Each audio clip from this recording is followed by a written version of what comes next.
Hi, I'm Dr. Danielle Gatapia. I'm here to give you an update on COVID-19. This is more focused towards my friends in the Kansas City metro area. Today's April 1, but trust me, this is not an April Fool's joke. Considering that our day zero was March 12th, on the calendar, according to the curve, we are on day 20. You all remember this equation, right? That's the exponential growth. At day 20, we should be at 243 patients that's tested positive in the area. As of last evening, Kansas City metro area, Johnson County, Jackson County, and Wyandotte County had a total of 290. That puts us still above the curve. The reason that's important is because the next 2 weeks is going to be vital in lowering the curve, in flattening the curve. Let me show you why. Here's the calendar. You see where we are at day 20 right here? That's day 24, that's day 28, that's day 32, and that's day 36. In a matter of 2 weeks, we can get to from a little over 200 to almost 20,000. That's significant. And here's that curve. Here we are at 200 at day 20. Here we are at day 36 at 19,000.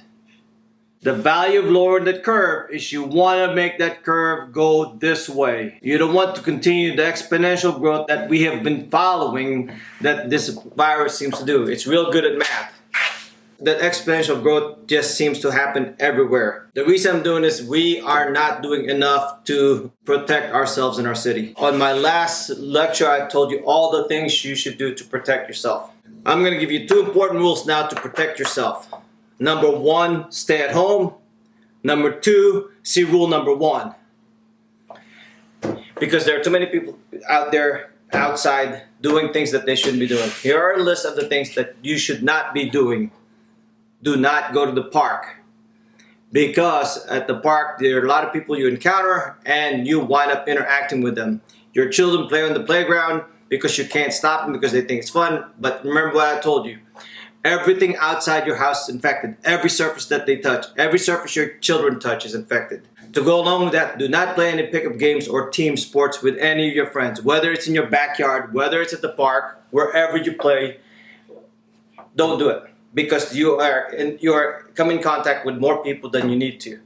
The only people you should be coming in contact with the people are the people you live with at home. Number 2, do not have play dates with for your children.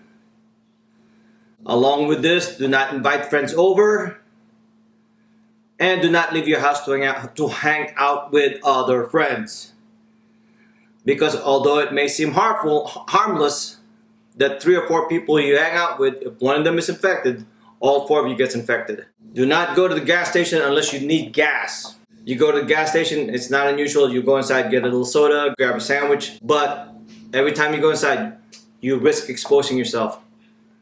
You're touching items that might be infected. You might be getting close to other people, too close to where you might get yourself infected or get them infected. Do not visit with neighbors unless you're honoring social distancing. Once again, displacing the rule of basically the spacing I was telling you about before. Do not go to the coffee shop because that's one more exposure you don't need. And last but not least, try to avoid going to the grocery store more than 2 times a week.